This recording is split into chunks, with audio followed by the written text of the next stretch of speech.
AQShda ilk bor tovushdan tez uchadigan samolyot sinovdan o'tkazildi. Sulh xavf ostida emas. Tramp Isroilning G'azoga bergan zarbalari qasos ekanini aytdi. Rossiya qo'shinlaridan navbatdagi shafqatsiz hujum.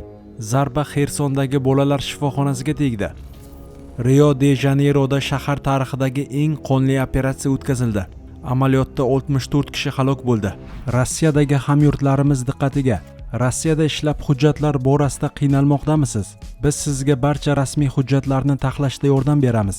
Registratsiya, продление, уведомление, трудовой договор va Turkmaniston fuqarolari uchun 1 yillik ishchi vizasi. Hammasi qonuniy, ishonchli va muhimi tezkor. Murojaat uchun hoziroq ekrandagi raqamlarga qo'ng'iroq qiling. AQShda ilk bor tovushdan tez uchadigan samolyot sinovdan o'tkazildi. AQShda ilk bor X-59 nomli tovushdan tez uchuvchi samolyot osmonga ko'tarildi. Lockheed Martin kompaniyasi NASA bilan hamkorlikda ushbu samolyotning birinchi muvaffaqiyatli sinov parvozini amalga oshirdi. Bu haqda Reuters xabar berdi. Sinov parvozi Kaliforniyada o'tkazilgan. Samolyot AQSh harbiy havo kuchlarining Plant 42 aviabazasidan havoga ko'tarilib, NASAning Armstrong nomidagi tadqiqot markazi yaqiniga muvaffaqiyatli qo'ngan. Parvoz natijalari ijobiy bo'lib, samolyotning uchish va aerodinamik xususiyatlarini tasdiqlagan. X-59 samolyoti soatiga 1488 km tezlikka erisha oladi. Uning noyob dizayni odatdagi tovushdan tez parvozlarda yuzaga keladigan kuchli tovush zarbalarini kamaytirish imkonini beradi. NASA 2018-yildan buyon samolyotni ishlab chiqish va sinovdan o'tkazish uchun Lockheed Martin kompaniyasiga $518 million dan ortiq mablag' ajratgan. Aviatexnika 16764 metr balandlikda parvoz qilish uchun mo'ljallangan. Uning balandligi va tezligi oddiy yo'lovchi samolyotlaridan deyarli 2 barobar yuqori. Sulh xavf ostida emas. Tramp Isroilning G'azoga bergan zarbalari qasos ekanini aytdi. Isroil harbiylari seshanba kuni tunda G'azoga aviazarbalar berdi. G'azo sog'liqni saqlash idoralariga ko'ra, zarbalar natijasida kamida 26 kishi halok bo'ldi.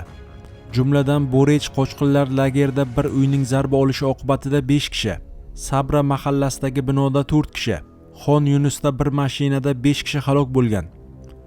Guvohlarning aytishicha, Isroil samolyotlarining zarbalari chorshanba kuni tonggacha G'azo bo'ylab davom etgan. Bu zarbalar Benyamin Netanyahu ofisi tomonidan u darhol kuchli hujumlarni buyurgani haqida bergan bayonotidan keyin sodir bo'ldi. Bayonot zarbalarning aniq sababini ko'rsatmagan. Reutersning yozishicha, Isroil rasmiysi Hamas ularning nazoratidagi hududdagi isroillik kuchlarga qilgan hujum haqida gapirgan. Hamas esa Isroil tomonidan sulhning buzilishidan so'ng bayonot berib, sulh shartlariga rioya qilayotganini va Rafahdagi qurolli hodisaga aloqasi yo'qligini bildirdi. G'azoga uyushtirilayotgan hujumlar sulhni izdan chiqarishga qaratilgan zanjirning bir qismidir. Biz vositachilarni darhol aralashishga va Isroilga bosim o'tkazishga chaqiramiz, deyiladi guruh bayonotida. Hamas oldin ham G'azodagi boshqa qurolli guruhlar bilan aloqada emasligi, ularning hujumlari uchun javob bermasligini bildirgandi. Ayrim tahlilchilarga ko'ra, bu Isroil tomonidan G'azoga hujumlarni qayta boshlash uchun provokatsiya ham bo'lishi mumkin. Isroilning hujumlaridan so'ng AQSh prezidenti Donald Tramp G'azodagi sulh xavf ostida emasligini aytdi. Qayd etilishicha, ular bir isroillik askarni o'ldirishgan, dedi Tramp Air Force One'dagi muxbirlarga. Shunday bo'lgach, isroilliklar javob berdi va ular javob berish kerak. Bunday bo'lganda javob berishlari kerak, deya qo'shimcha qildi u. Trampga ko'ra, sulh hech narsa bilan xavf ostiga qo'yilmaydi.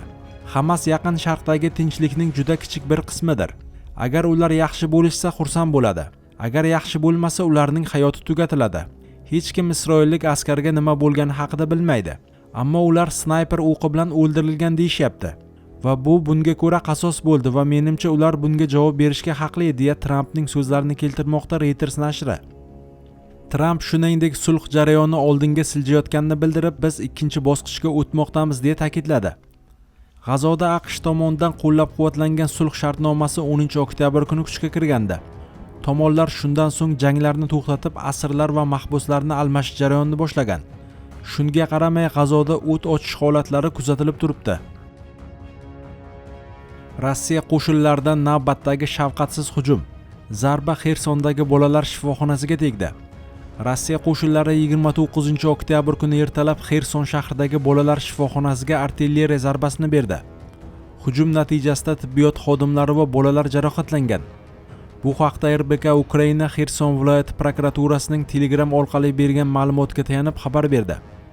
Tergov ma'lumotlariga ko'ra, 29-oktyabr kuni taxminan soat 9:20 da Rossiya qo'shinlari Xersondagi bolalar shifoxonasiga artilleriyadan o't ochgan. Hujum paytida shifoxona ichida kichik yoshdagi bemorlar, ularning ota-onalari va tibbiyot xodimlari bo'lgan. Dastlabki ma'lumotlarga ko'ra jami 9 kishi yaralangan. Ulardan 4 nafari bolalar. Shifoxona binosiga jiddiy shikast yetgan. Portlash to'lqini yaqin atrofdagi inshootlarga ham zarar yetkazgan. Prokurorlar va tergovchilar hujum oqibatlarini hujjatlashtirmoqda va Rossiya Federatsiyasi tomonidan navbatdagi harbiy jinoyat dalillarini to'plamoqda. Prokuratura ta'kidlashicha, fuqarolik obyektlariga, jumladan tibbiyot muassasalariga artilleriya zarbalari berish xalqaro gumanitar huquq me'yorlarining qo'pol buzilishi hisoblanadi. Rossiya qo'shinlari Xerson va uning atrof hududlariga zarbalarni to'xtatmayapti. 28-oktyabr kuni ham Rossiya armiyasi Xersonni o'qqa tutgan. Hujum natijasida bir kishi halok bo'lgan. Bir nechta uylar, garajlar va infratuzilma obyektlari zarar ko'rgan. Rossiya qo'shinlari aholi yashaydigan tumanlarga artilleriya va dronlar orqali zarbalar bergan. Ma'lumotlarga ko'ra 6 kishi yaralangan. Rio de Janeyroda shahar tarixidagi eng qonli operatsiya o'tkazildi. Amaliyotda 64 kishi halok bo'ldi. 28-oktyabr kuni Rio de Janeyroda shahar tarixidagi eng qonli politsiya amaliyoti o'tkazildi. Amaliyot chog'ida kamida 64 kishi halok bo'ldi. Ularning 4 nafari politsiya xodimi. Rio shtati hukumati seshanba kungi operatsiyani Qizil qo'mondonlik to'dasiga qarshi tarixdagi eng yirik reyd deb atadi. Halok bo'lganlarning qanchasi politsiya nishonidagi to'da a'zolari, qay qismi esa tasodifan halok bo'lgan fuqarolar ekani aniq emas. Rio gubernatori Claudio Castro narkoterroristik tuzilmalarga qarshi qat'iy turamiz deya bayonot berdi.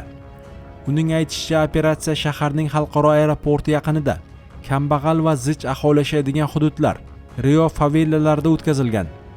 Braziliya rasmiylariga ko'ra, operatsiyada 2,5 ming nafar xodim ishtirok etgan va 2 oydan ortiq vaqt davomida rejalashtirilgan. Bu operatsiya mamlakatdagi eng yirik jinoiy to'daning kengayishini to'xtatishga qaratilgan 1 yillik tergovning yakuniy bosqichi bo'ldi. Politsiya to'da bilan aloqasi bor deb gumon qilingan 81 kishini qo'lga oldi, dedi rasmiylar. Gubernator Castro ushbu voqeani uyushgan jinoyatchilikka qarshi urushning bir qismi sifatida tasvirlab, prezident Lula da Silvani tanqid qildi. U Rio giyohvandlik to'dalari bilan kurashda yordamga muhtoj ekani, biroq federal hukumat uning yordam so'roqlarini rad etganini aytdi. Rio de Janeyro bugun bu kurashda butkul yolg'iz. Bunday urush uchun bizda yanada ko'proq yordam bo'lish kerak edi. Ehtimol hatto qurolli kuchlardan ham, dedi gubernator.